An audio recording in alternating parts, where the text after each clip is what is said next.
Hello guys, good morning, જય શ્રી કૃષ્ણ. તો વાગી ગયા છે સવારના 8:30 અને મમ્મીએ આજે બ્રેકફાસ્ટમાં બનાવી દીધું છે વઘારેલી રોટલી. દરેક ગુજરાતીને ખબર જ હશે કે આપણે મમ્મી કોઈ પણ વસ્તુ વેસ્ટ જવા દે નહીં. તો રાત્રે રોટલી વધારે બનાવી દીધી હતી, તો અત્યારે રોટલીને મસ્ત જો ઝીણા ઝીણા કટકા કરીને વઘારી દીધી છે. આમ તો એને દહીં જોડે પણ વઘારી શકાય, પણ આપણે સવારે ચા પીવાની હોય એટલે દહીં અને દૂધ જોડે ખવાય નહીં. તો મમ્મીએ જોયું કેટલું સ્માર્ટથી કામ કર્યું. તમારી મમ્મી પણ આવી છે કે નહીં કોમેન્ટ કરીને જરૂરથી કહેજો. અને તમે આવી વઘારેલી રોટલી કોઈ દિવસ ખાધી છે કે નહીં? આ ખૂબ જ હેલ્ધી કહેવાય. જેને એસિડિટી ને એવું બધું રહેતું હોય ને તો ડૉક્ટરે સ્પેશિયલી રિકમેન્ડ કરે છે કે રાતની રોટલી હોય અને સવારે તમે ખાઓ. તો ગાઈઝ મને તો બહુ ભાવે છે, તમારે પણ ખાવું હોય તો આવી જાઓ. મસ્ત કોથમીર, લીમડો, રઈ, જીરું, હિંગ મસ્ત નાખીને વઘારી છે,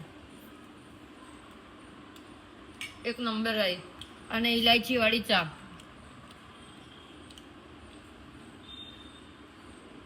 આટલું મળી જાય એટલે ગુજરાતીઓનો ભગવાન મળી ગયા. તો ગાઈઝ આવા જ અવનવા બ્લોગ જોવા માટે મારા પેજને ફોલો કરજો. જય શ્રી કૃષ્ણ.